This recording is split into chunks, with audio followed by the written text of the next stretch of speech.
He walked away from the Navy SEALs by choice, not defeat. Seeking quiet, he bought a forgotten cabin in the frozen mountains of Wyoming. But on the first night, firelight flickered inside a house meant to be empty. A woman in a wheelchair, a German shepherd puppy standing guard, and a truth powerful enough to bring drones, gunmen, and justice to his door. Before we begin, tell us where you're watching from and subscribe for stories of courage, loyalty, and hope.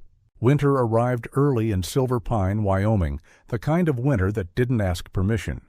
Snow came down in thick, patient sheets, swallowing the narrow mountain roads and turning the pine forests into long corridors of white and shadow. The town itself sat quiet beneath the storm. One gas station, a shuttered diner, a post office that closed before dusk. People here learned to mind their business, especially in winter. Silence wasn't rude in Silver Pine, it was survival. Caleb Frost drove past the last flickering streetlight and followed the rutted road climbing into the hills. His pickup truck was old but dependable, the kind of vehicle that didn't complain as long as you treated it right. The heater rattled, the windshield wipers fought a losing battle. Caleb didn't notice. His focus stayed forward, eyes steady, posture relaxed but alert, as if some part of him still expected instructions to come through a radio that no longer existed. At 29, Caleb carried himself with the quiet control of someone who had learned early not to waste movement. He was tall, lean, and broad through the shoulders, his frame built by discipline rather than vanity. His dark hair was cut short and practical, already dusted with snow when he stepped out of the truck. His face was clean-shaven, angular, with a calm, unreadable expression that rarely gave away what he was thinking. When he moved, it was with purpose, no hesitation, no excess. This was it, the house. The cabin sat at the edge of a clearing, half buried under snowdrifts that pressed against its weathered wooden walls. The roof sagged slightly in the middle. One shutter hung crooked. To anyone else, it would have looked abandoned beyond saving. To Caleb, it looked final. He had bought it 3 weeks earlier, sight unseen except for photos and a rushed inspection. Cash. No questions. No strings. After leaving the Navy SEALs, he had made one thing clear to himself. He was done lending his skill, his silence, and his loyalty to systems that smiled in daylight and rotted underneath. He hadn't failed. He hadn't broken. He had simply refused to keep playing a game where the rules changed depending on who was paying. Silver Pine wasn't an escape from fear or regret. It was a choice. Caleb crunched through the snow toward the porch, breath clouding in the cold. The wind cut through his jacket, sharp and clean. He reached the steps and stopped. Smoke rose from the chimney. Not thick, not wild, just a thin, steady ribbon curling into the night sky. Caleb stood still, letting the moment settle. He had inspected the house himself. The fireplace had been clogged with old debris, the flue sealed by years of neglect. No one should have been able to light a fire here. No one should have been here at all. His hand didn't go to a weapon. He didn't rush. Instead, he scanned the clearing, noting details the way training had taught him to. The snow near his truck was untouched. Closer to the porch, faint impressions broke the surface. Small tracks, careful and deliberate. A second set ran alongside them. Pause. Caleb exhaled slowly and stepped onto the porch. The wood creaked under his weight, old but not ready to give. He listened. Inside, the house was quiet. No voices, no frantic movement, just the low, steady crackle of fire. He knocked once. No answer. He knocked again, firmer this time. Still nothing. Caleb reached for the door handle. It wasn't locked. The door opened with a tired groan, and warmth spilled out into the cold, carrying the scent of burning pine and damp wool. The contrast made his eyes sting for a moment. He stepped inside and closed the door behind him. The living room looked different from how he remembered it. Someone had cleaned. not thoroughly, but intentionally. Snowmelt had been wiped from the floor. Firewood was stacked neatly beside the hearth. A broken window had been patched with cardboard and tape. It wasn't comfortable, but it was controlled. Then he saw her. A young woman sat near the fireplace, bundled in layers, her hands wrapped around a chipped enamel mug. She was seated in a wheelchair, its metal frame worn but carefully maintained. She looked to be in her mid-20s, slender, with a posture that suggested both fatigue and stubborn resilience. Her hair, a soft chestnut brown, fell loose around her shoulders, unstyled but clean.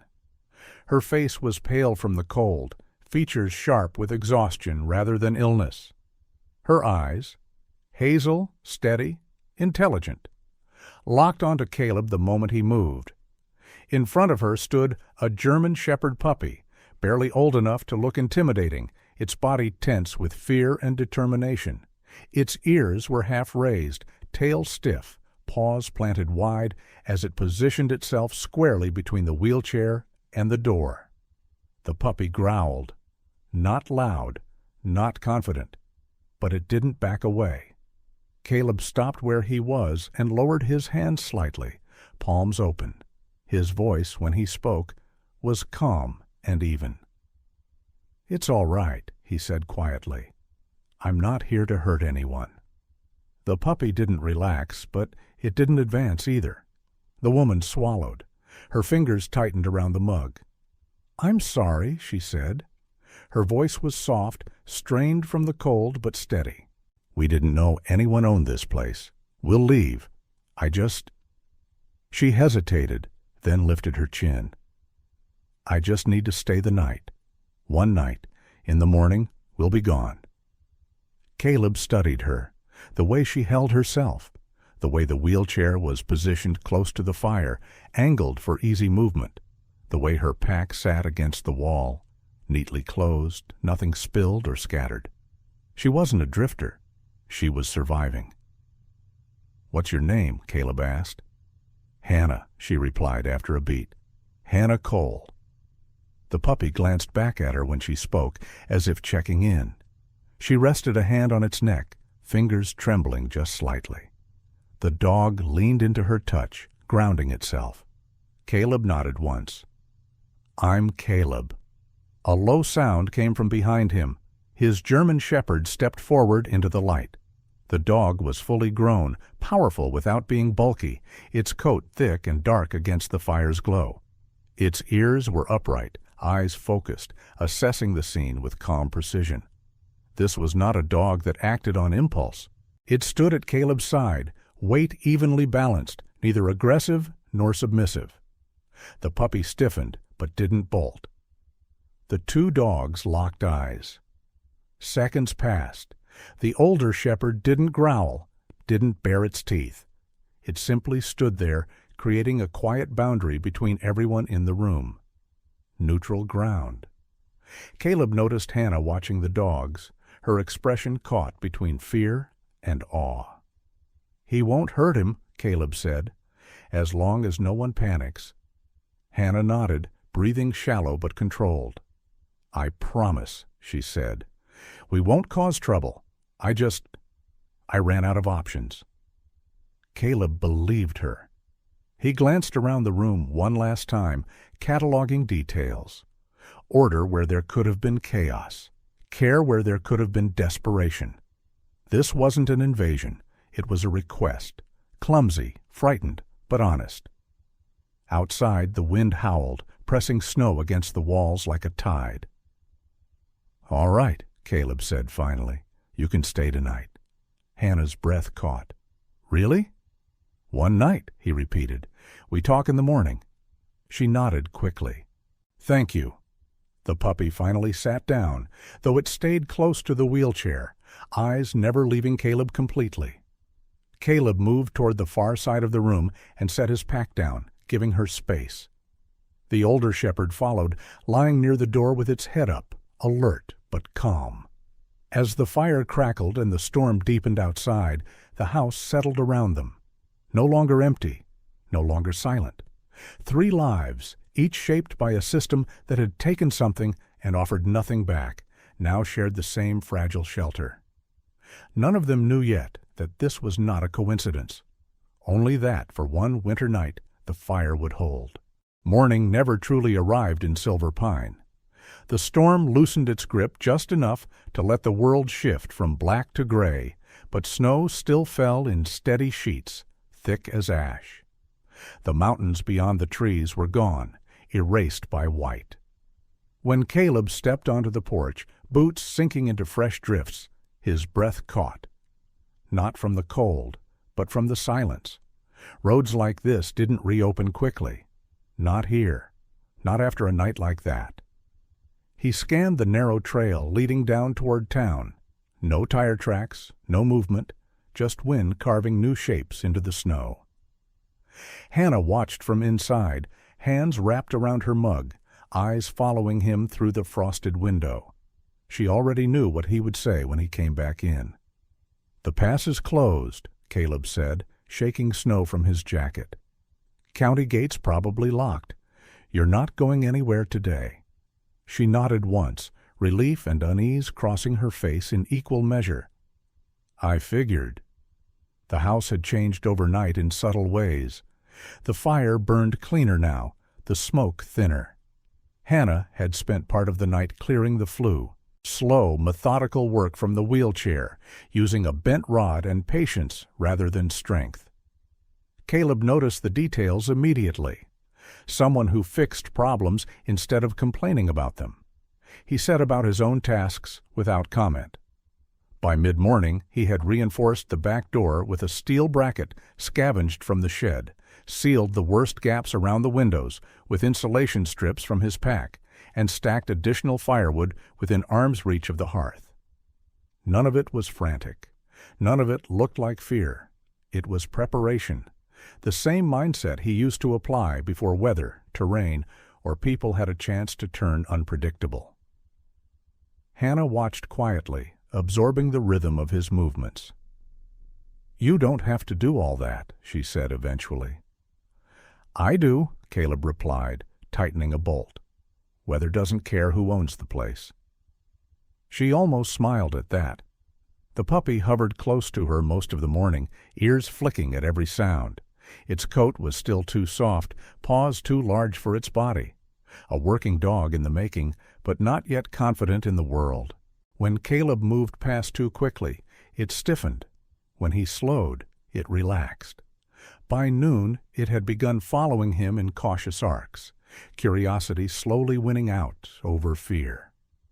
The older German shepherd lay near the doorway, head resting on its paws, eyes tracking everything, not guarding, monitoring. They ate a simple lunch of canned soup warmed over the fire. Outside, the wind rose again, rattling the eaves. "You said you'd leave today," Caleb said, not unkindly. "I will," Hannah replied. "When the road opens." He waited. She stared into the fire. "I don't like staying in one place too long." Caleb nodded. He understood that impulse more than she knew. It was Hannah who broke the silence later that afternoon, while Caleb repaired a warped floorboard near the kitchen. "I used to work in town," she said, "for North River Energy." Caleb paused, then continued hammering. "What did you do there?" "Records, archival data, compliance files." She let out a quiet breath. It was boring. That was the point. No one notices the person who knows where everything is filed. Her voice was steady, but her hands tightened in her lap. "You don't anymore." "No." The puppy had settled near Caleb's boots, head resting on its paws, watching his hands. When a nail slipped and clattered to the floor, it startled, but didn't bolt. "They said it was an accident," Hannah continued. "My chair, I mean. I slipped on ice behind the building. Fell wrong." Caleb glanced up. "That's what the report says," she added quickly. "I don't disagree with it. I did fall." He waited again. "It just happened right after I copied some files I wasn't supposed to," she said quietly. The hammer stilled. "What kind of files?" She shook her head. "Not dangerous ones, Not the kind you'd think. Just patterns, missing logs, edits made after approvals. Small things. Her eyes flicked toward the window, then back to the fire. I didn't send them anywhere. I hadn't even decided what to do. I just wanted them somewhere safe. Caleb didn't press her. He recognized the line she was drawing, what she could say and what she wasn't ready to. The puppy shifted closer, leaning against his leg. "That little one yours?" Caleb asked instead. Hannah's expression softened. "His father's." "Father?" "K9 Atlas," she said. "Search and rescue. Worked with the county before North River sponsored the unit." Caleb straightened slowly. He knew the name. Everyone in Silver Pine did. "Atlas found a man 2 winters ago," Hannah went on, "or what was left of him. A contractor. They said he got lost in the storm. Hypothermia." She swallowed. "Atlas never acted right after that. Started refusing commands, pacing, digging at things that weren't there." The puppy lifted its head at the sound of its father's name, ears twitching. "They retired Atlas early," she said. "A few months later he was dead, officially from complications. This one was all I had left of him." Caleb looked down at the pup. The dog met his gaze, uncertain but steady. "Does he have a name?" Caleb asked. Hannah hesitated. "Not really. I keep meaning to choose one." Outside, the wind screamed through the trees, bending them low. Snow piled against the walls again, erasing the morning's tracks. That night, the temperature dropped hard. Caleb stoked the fire and laid out extra blankets. Hannah insisted on helping, handing him supplies from her pack, organizing the small space with practiced efficiency. When darkness fully settled, the puppy surprised them both by crossing the room and curling up near Caleb's boots. Not touching, just close enough to feel the warmth. Hannah watched, eyes wide. He never does that. Caleb didn't move. Means he's listening. To what? Everything. The older shepherd shifted slightly, acknowledging the change, then rested its head again. Later, when the fire burned low and the storm raged on, Hannah spoke again. Softer this time. "They blamed my father," she said. Caleb's head lifted. "He signed off on those records," she continued. "They said he cut corners, took bribes, that he knew and didn't care." Her voice wavered, then steadied. "He died before the hearing. Heart attack, they said." Caleb said nothing. "I didn't copy the files to clear his name," Hannah added. "Not at first. I just couldn't stand knowing the truth was sitting there, buried under polite lies." The puppy pressed closer to Caleb's leg, sighing in its sleep. Outside, Silver Pine disappeared beneath another wave of snow, roads sealed, choices narrowed. Inside the cabin, trust formed the way winter ice did. Slow, invisible, and stronger than it looked. The wind rose after dark, not all at once, but in long, restless breaths that pushed through the trees and scraped along the cabin walls. Snow lifted from the ground in thin spirals, erasing the day's stillness. Inside, the fire burned low and steady, its light stretching across the floor in wavering bands. Caleb was tightening the latch on the back door when the older German shepherd lifted its head. Not abruptly, no bark, no growl, but with a sudden focus that sharpened its posture. The dog's ears angled toward the tree line, nose drawing in slow, deliberate breaths. Across the room, the puppy stiffened. Its small body tensed, paws sliding apart as it rose.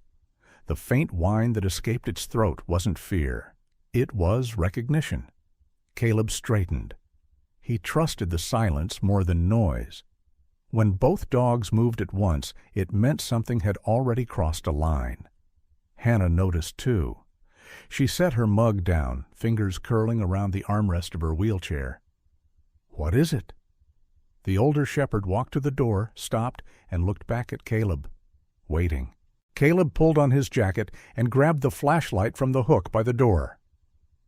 "Stay close," he said, not to Hannah, but to the dogs.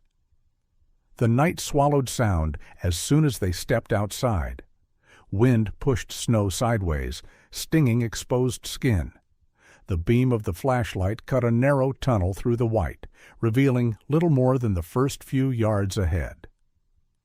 The puppy pressed against Hannah's knee, then moved forward, nose low, tracking something beneath the snow.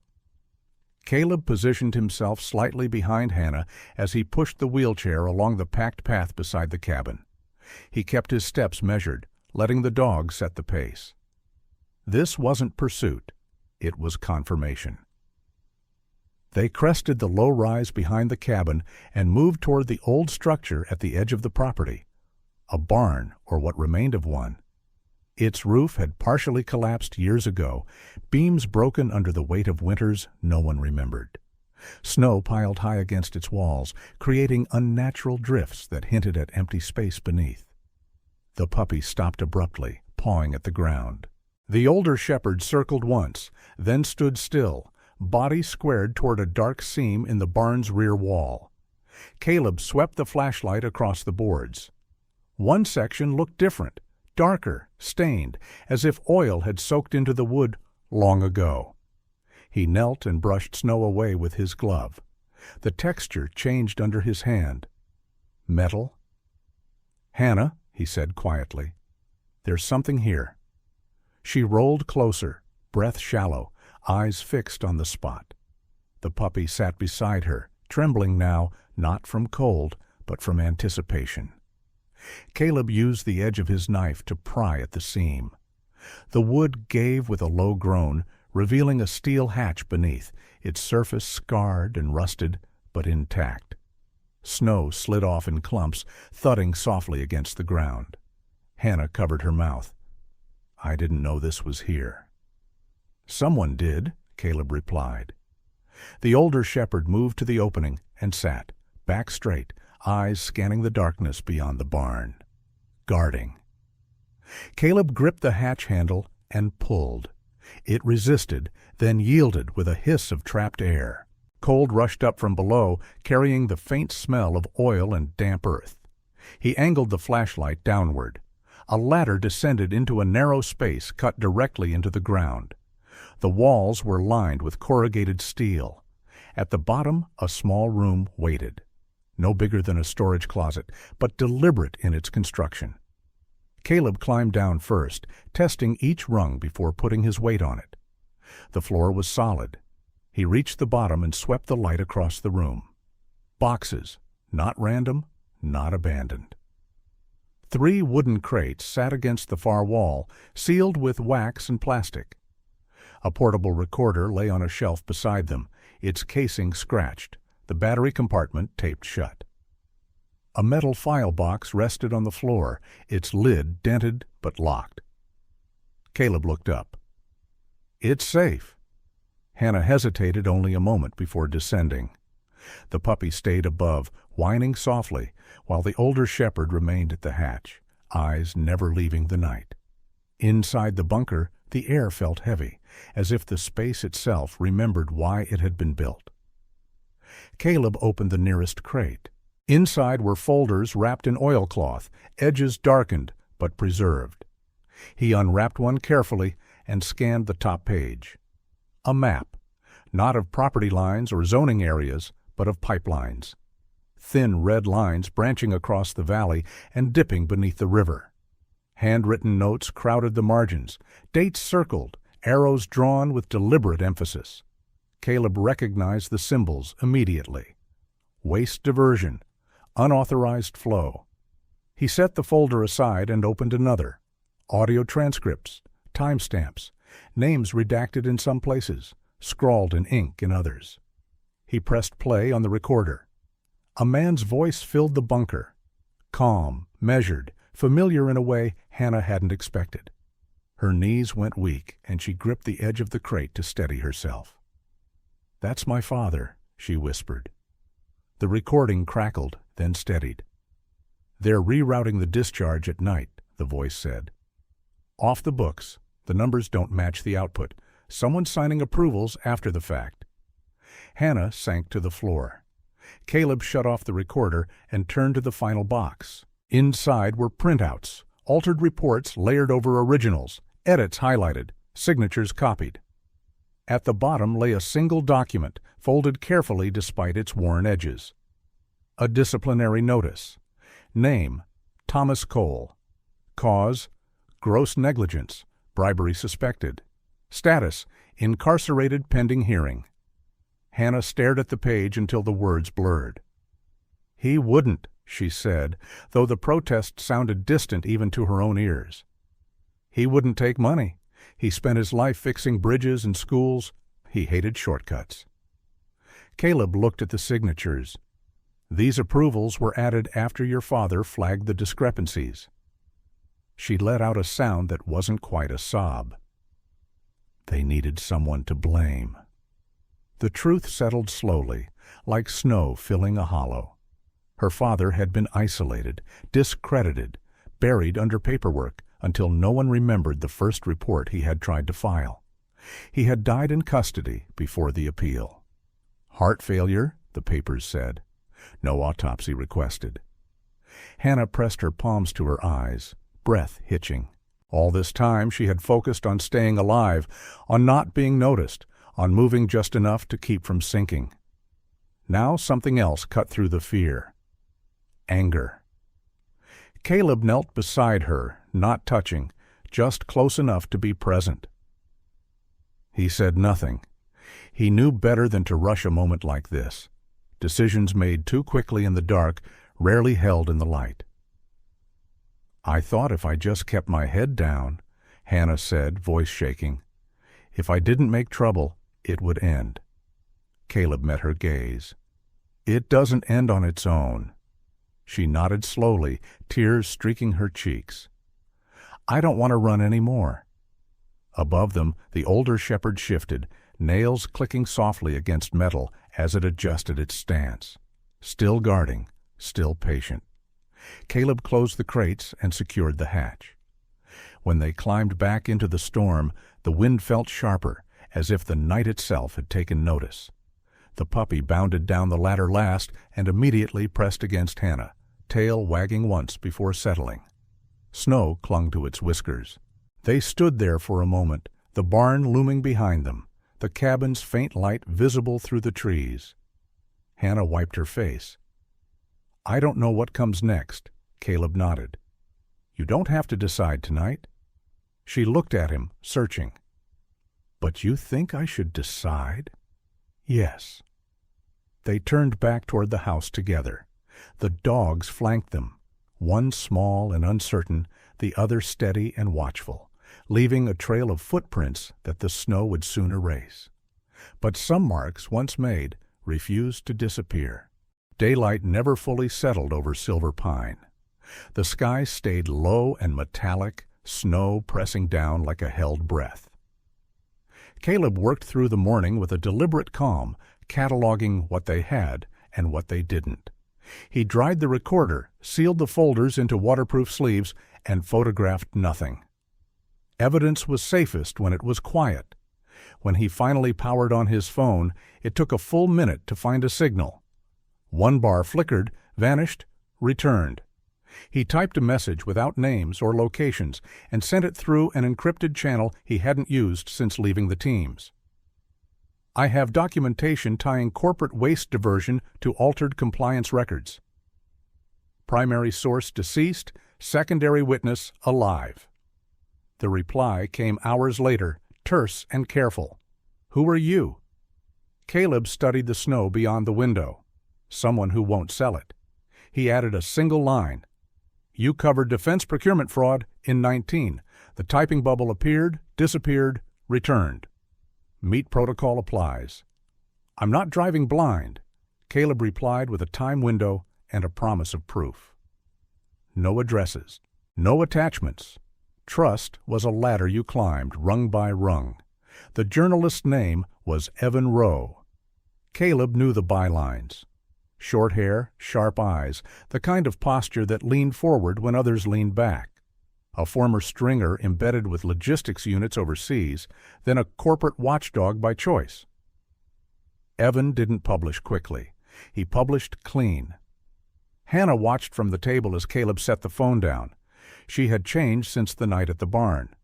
Her hands still shook when the wind rose, but her eyes no longer fled from hard questions. "Is that safe?" she asked. "Safer than waiting," Caleb said. "No one gets the whole picture at once." She nodded, then stiffened as her phone buzzed. The number on her screen was unfamiliar. She hesitated, then answered. "Hello?" A pause. Static. A man cleared his throat. "Sorry, wrong number," he said, smooth and unhurried. "Hannah Cole?" Her spine went rigid. "You said wrong number." Another pause. "Apologies, my mistake." The line went dead. Hannah stared at the phone as if it had grown teeth. Caleb met her eyes. He didn't ask what was said. He didn't need to. Later that afternoon, the older shepherd lifted its head and growled once, low, controlled. Caleb followed its gaze to the tree line. A faint hum drifted over the wind, irregular and searching. A drone passed low over the clearing, black against the gray, its camera pivoting. It banked once, then climbed and vanished into the snow. Caleb shut the curtains without ceremony. He killed the router, powered down every device that didn't need to be on, and moved the evidence to the small reinforced space beneath the stairs. He checked the generator, tested the latch on the inner room, and brought extra water down. When darkness fell, it came hard. Snow slammed into the walls. Wind found every weakness. Caleb turned off the main breaker and let the house sink into shadow, lit only by the fire's glow. He guided Hannah into the inner room, positioning her where she could see the door without being seen. He handed her a whistle and met her eyes. "Stay," he said. Not a command, a promise. She nodded. No panic. Trust. The puppy climbed into her lap and stayed there, trembling but silent, its small body a warm weight. Hannah wrapped one arm around it, breathing slow, steady.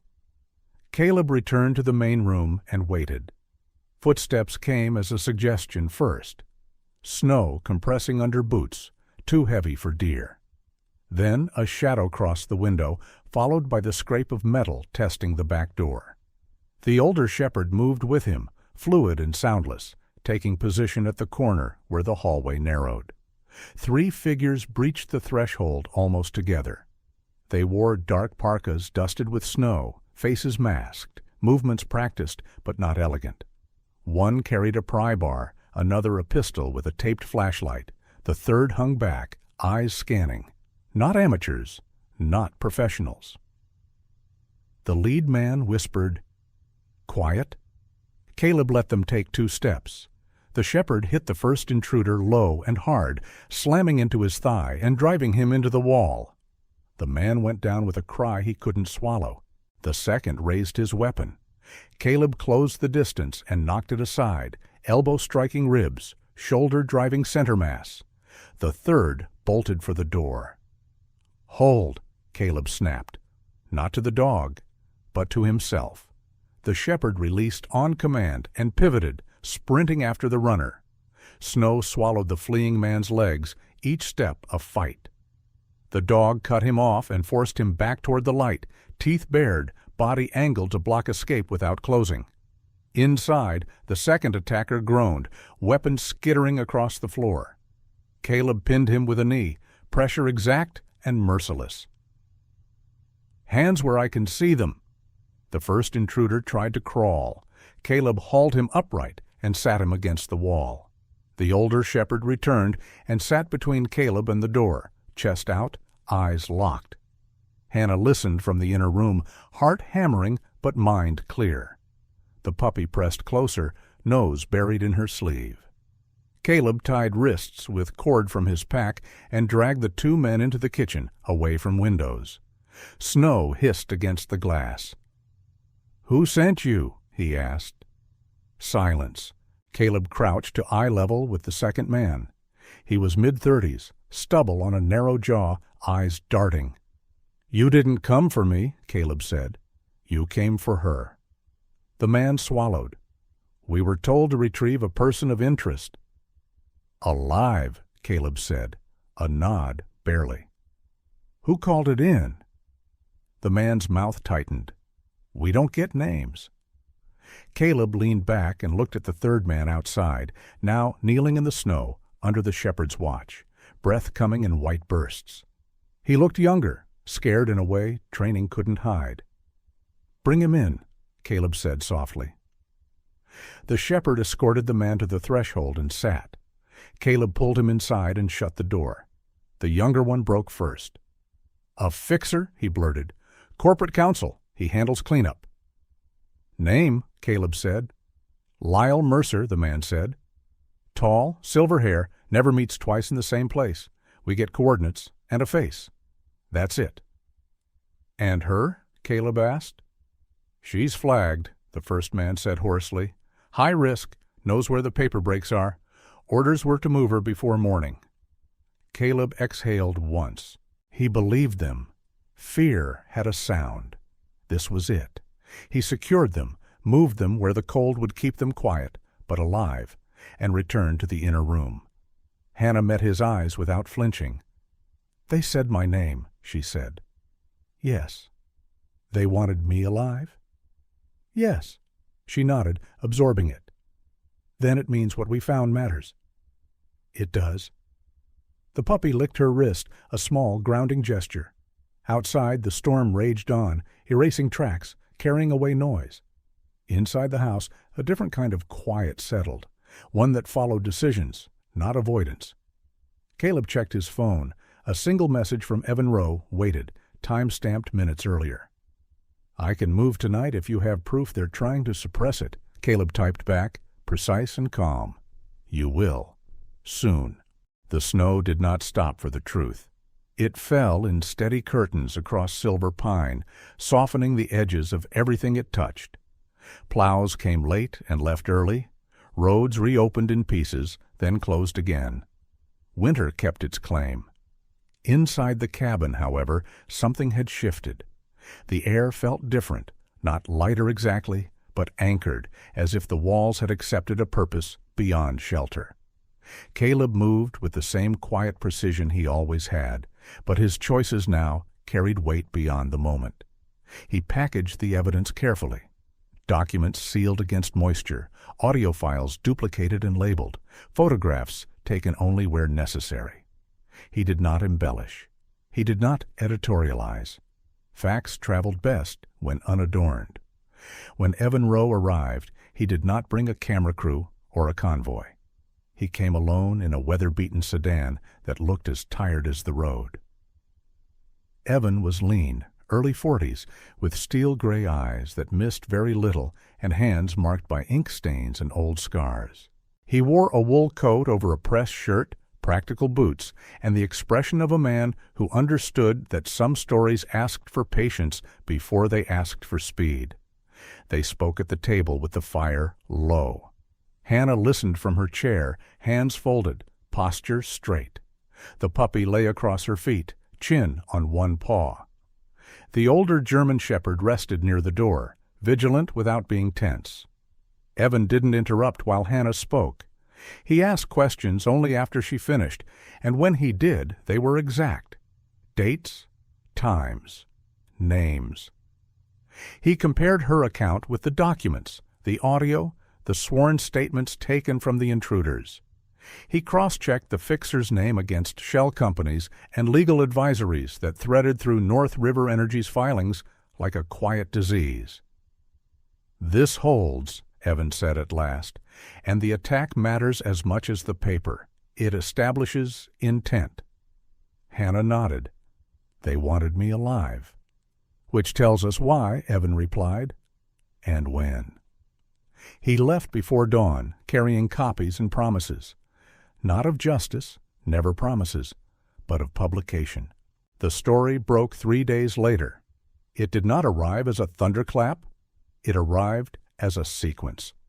First, a digital release detailing waste diversion beneath the valley, complete with maps and timestamps. Then, a second piece linking altered compliance records to a single scapegoat, Thomas Cole.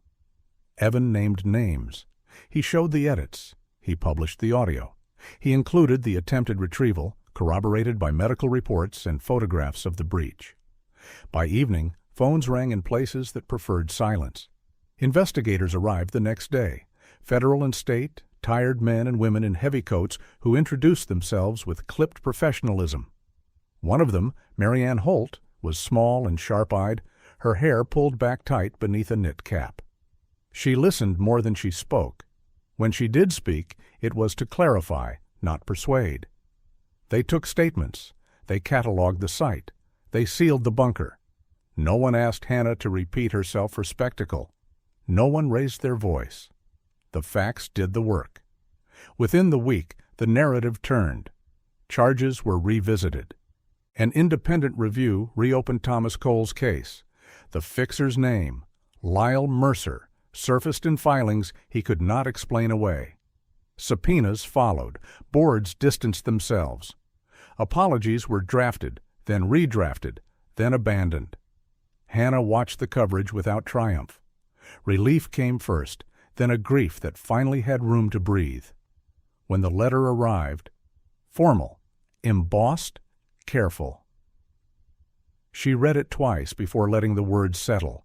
Her father's conviction had been vacated. Cause of death reclassified pending review. His name cleared in the record.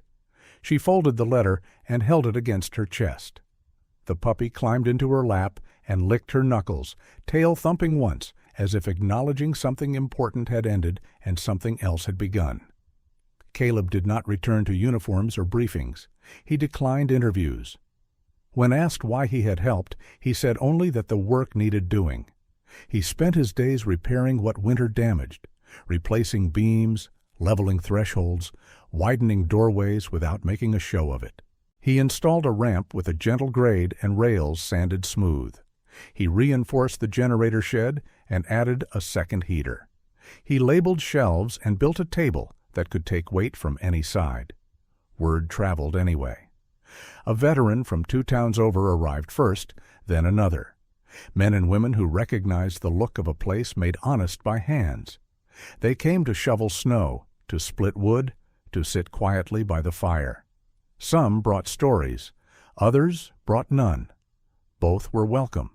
Hannah found herself organizing without thinking about it. Inventory lists, schedules, contacts. She set up a corner with blankets and a kettle that never ran dry. She learned to ask for help and to accept it when it came. When she spoke publicly for the first time, it was not at a podium. It was at the table, explaining how records could lie without anyone raising their voice. The house changed because people did. A local carpenter donated time. A nurse from the clinic brought supplies. Someone left a box of winter coats on the porch without a note. The investigators returned once more, then stopped. The case moved on to courtrooms and offices far from the snow. The older German shepherd took on a new rhythm, patrolling the perimeter with calm authority. He slept lightly and woke quickly, but he no longer paced. The puppy grew into his paws, confidence replacing the tremor. He learned to sit with visitors, to lean into hands that shook, to stay with Hannah through long conversations. Protection and comfort, side by side. On the coldest night of the month, the power went out across the valley. The generator kicked in with a familiar hum. Lights bloomed in the windows, steady and warm. From the road, the house looked like a promise kept. Caleb stood on the porch and watched snow collect on the railing. Hannah rolled out beside him, wrapped in a wool blanket, breath clouding. They did not speak for a while. "This isn't an ending," she said finally. "No," Caleb replied. "It's a place to stand." Inside, the fire crackled. Voices murmured. The dog shifted and settled. Outside, winter pressed close, insistent and unyielding. The light did not go out. Sometimes justice doesn't arrive with sirens or speeches. Sometimes it comes quietly, through people who refuse to look away. through hands willing to do the work no one sees, through the choice to stand still when running would be easier. In everyday life, we all face moments like that. A truth that feels inconvenient, a person who needs help when we're tired, a decision that asks us to act with integrity even when no one is watching. This story is a reminder that courage isn't reserved for uniforms or headlines. It lives in ordinary rooms, on difficult nights, and in the choice to keep a light on for someone else. When we protect what's right, patiently, consistently, we create places where others can finally stop running and begin to heal. If this story moved you, please share it with someone who might need that reminder today. Leave a comment below and tell us what part stayed with you the most. We read everyone, and don't forget to subscribe to the channel so you never miss another story about courage, truth, and the quiet strength that changes lives.